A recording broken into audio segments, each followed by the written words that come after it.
Hello everybody, thank you so much for tuning in to my late Christmas special. I put a lot of effort into this one, so I hope you enjoy. Home Alone, but Boondocks themed. I ain't got no motherfucker. So I fuck your bitch, you fat motherfucker. West side, bad boy killers. You know who the realest is, niggas. Alright, so the episode starts off with Granddad watching his stank booty, and my guy's kind of having a good time. We pan to a shot of his cheeks right before the kids take their fight to the bathroom. And this man is pissed. He's like, all you do is fight, eat, and fuck up my house. So after a reasonable crash out from Granddad, it pans to him playing poker with Tom Dubois and Uncle Ruckus, complaining about how the two YNs are always fucking up the house and always stressing him out towards the end of his life, and he's just not going for it. I can't even go to dinner. I can't even go to a damn movie. I come back, my house look like Baghdad. Then Ruckus hits him with a bright idea saying, I told you before, you ought to drive them out to the middle of nowhere, leave them for dead, and just hope for the very worst. But Tom reminds him that it's holiday season, and he's like, oh, it's holiday season. We don't gotta do none of that. Hey, listen, Robert, I think you just need a great vacation. Shit, you know what? You low-key not lying. Yeah, and you should invite me with you. Yeah. And Granddad was low-key considering, so he thought about it for a second, and he, So then my dream got really weird, because I was a mummy and a Japanese girl pop. 5 minutes later. Huh? No! No! Please, wait, no! Wait a minute! But I don't. He realized he probably would just scare the heads away. Oh yeah, and also at the end of his vision of what would happen, Jay-Z was actually in there. So what do you say? Should I call my travel agent or what, huh? Yeah, let me, check my schedule. That man is not checking the schedule. But we then cut to different times when Granddad actually tried to hire babysitters for his kids. One of which Riley shot her in the head with a BB gun, which landed them on don'tsitem.com, a site where basically it shows kids where no teenager can babysit. Only the most vicious and cruel kids are on this site, i.e. Huey and Riley Freeman. And so he tries hiring a British super nanny, which actually worked, but she started using up all his stuff, and you know black dads. Hey, man. What you doing? I'm taking canned goods to school for the needy. That's $2.89 worth of food. They do not play about their money. And so Granddad packs his stuff getting ready to leave. He tells his kids that he left food money on the cabinet, and he's like, but that's all you're gonna get, so you better make it last. and obviously he can't leave two little boys alone, so he got none other than, Hey there, Robert. I'd offer to help you with your bags, but you're a coon. goat. So then we cut to Granddad waiting in the airport for his flight. The lady on the intercom says, Please do not look Muslim at the airport. and Granddad gets a little irritated waiting in line. Rightfully so. So after getting security checked not once, but 2 times, he tries to make it to the boarding station and boarding pass and ID. but finally he makes it to his motel room in Costa Rica and falls straight to sleep. And with that said, it's Tom. We cut back to the Freeman household where Uncle Ruckus telling Huey and Riley that if they break the rules, I'm calling up the lynching mob. and obviously Huey and Riley was not going for that shit. So then they start getting ready for their guns like they're getting ready for a John Wick scene. Then they roll up to Uncle Ruckus getting ready to take a bite out of a sandwich, and he's like, What the? and they start laying that fire on him. One of them is his nutsack and he screams, Ow, my ball sack, my ball sack. but eventually he runs behind cover and Huey runs out of ammo. So then Riley tosses him another gun talking about something. Anybody? Woo, that shit was clean! But then Huey climbs on top of the table counter, finds him, and then they run him outside. And at this current moment, all might seem well, but best believe things start hitting the fan real soon. In the very next scene, Huey opens the little cabinet, checking if the money's there, and he's like, alright, cool. He walks over to the living room, peeping that Riley's being an absolute mess. I don't even know how an 8-year-old kid can make this type of mess in the span of 8 hours. Anyways, Huey tells him, Hey, while Granddad's gone, I'm in charge. Why do you get to be in charge? Why can't we take turns? Because I'm the oldest. Yeah, well, you also the gayest. and at the end of it, he says, Man, clean it up now. Clean it up, bitch. so then after the doorbell rang, he walks up to the door and he sees that it's Tom Dubois.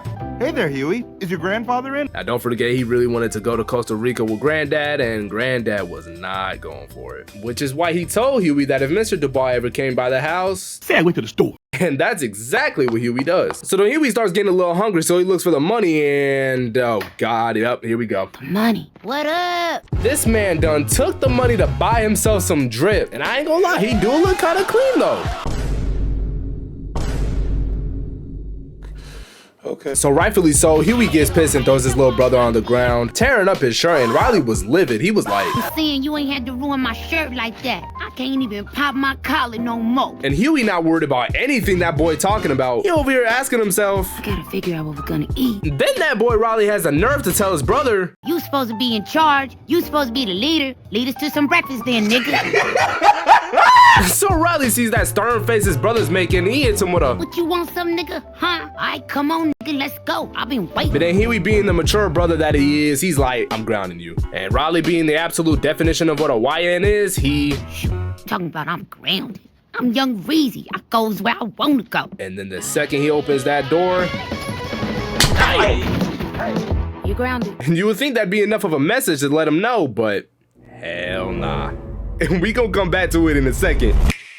Alright, so following suit to the next scene, we cut to Huey confiscating Riley's guns, and when Riley pees what his brother's doing, he hits him with a, Huey, where my gun? I confiscated them for security reasons. I have supreme authority over the house until Granddad comes back. now personally, I don't know who the hell Huey think he is, acting like he G.I. Joe or something. Then Riley says, if you gonna stop me, you gonna have to shoot me. So afterwards, Tom knocks on the door, checking up on the household again. He asks Huey where his granddad is, and Huey hits him with the same line saying, He's still at the store, Mr. Dubois. so then obviously Tom wasn't buying it, so he was like, oh really? That's how he feel? And the guy be like, asking all them questions. Asking all them questions. Why you asking all them questions? Making statements. Assuming? I'm not gonna lie, it's probably one of the biggest if you know your nose. Anyways, back to it. But he ends up just walking off anyways, because obviously he's not the type of dude to stand 10 toes. But then later that same night, Riley had the bright idea to break the window and try and crawl his way down using some bed sheets. And you know, always going good until... Move up. Hey, quit playing, nigga. Huey, quit playing. Nah, this nigga crazy, bro. So now Huey obviously can't trust his younger brother to listen to his words, so what he does is barricades all the windows, barricades the door, and handcuffs Riley like he's his prisoner and makes him does his laundry. I ain't gonna lie, call it what you want to, but this man Huey is definitely destined to be some 5-star general, because this is crazy. I don't even think their granddad can get this discipline out of Riley. Speaking of, we come right back to Granddad living it up. So we come back to Riley in his prison outfit eating some chowder soup with Huey spitting some Nelson Mandela type bars talking about some. More and more, I started to hate Riley for driving Granddad away. Man, I don't know who directed this episode, but they cooked. Matter of fact, this whole show got so many good scenes like this. Oh no, I ain't come looking for no little bars.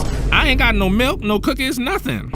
I came looking for man's butt. Wait, hold on, no. Anyways, we cut back to Granddad living it up, playing word search in Costa Rica in his hotel room, alone. And rightfully so, he...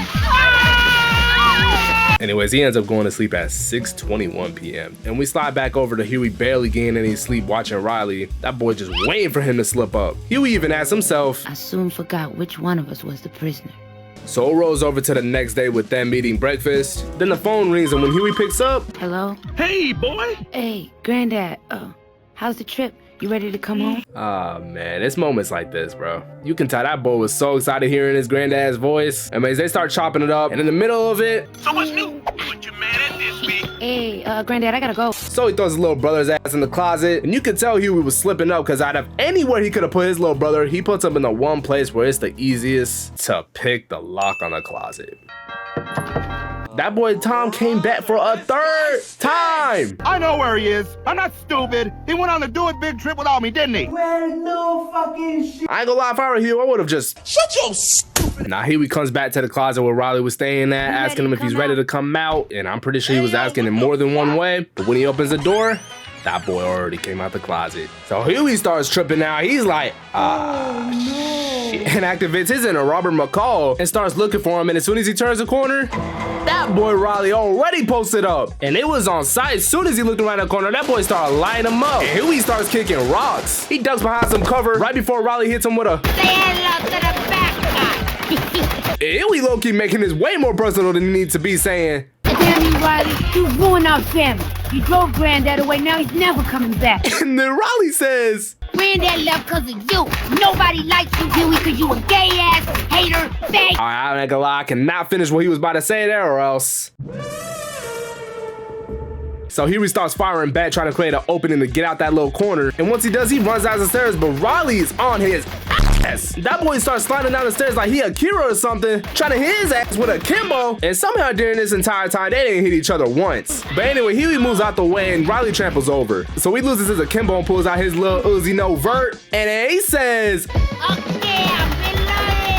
man, Regina King is a good voice actor. I do not want to hear otherwise. So Huey gets pinned up again behind the couch. So obviously with his intelligent IQ, he throws the pillow as a distraction. And then he runs up on him with the pistol, stop, plop, plop, plop, plop, closing the distance, and he kicks that man across his head. So now he got his little brother at gunpoint getting ready to finish him off. But right when he was about to pull the trigger, so then they run for both guns, they pick him up, and then they get each other at gunpoint. And then Huey says, why does it always have to end up like this? Cause you's a bitch. The director's cooked. Now they pop each other in the head and they both get knocked out. Anyways, day becomes night and Granddad finally came home early. When he opens the door, he sees his two grandsons laying down. Yes, they've been laying there literally the whole flipping day. Then he calls out their name, and when they wake up, Granddad! Granddad! Hey! man, this might be one of the most wholesome moments this whole show. Moral of the story, y'all, appreciate your loved ones because you never know when they can go. That, folks, is the end of Home Alone, but Boondocks themed. Hope y'all enjoyed. Subscribe, like, comment, follow my Instagram. Goodbye.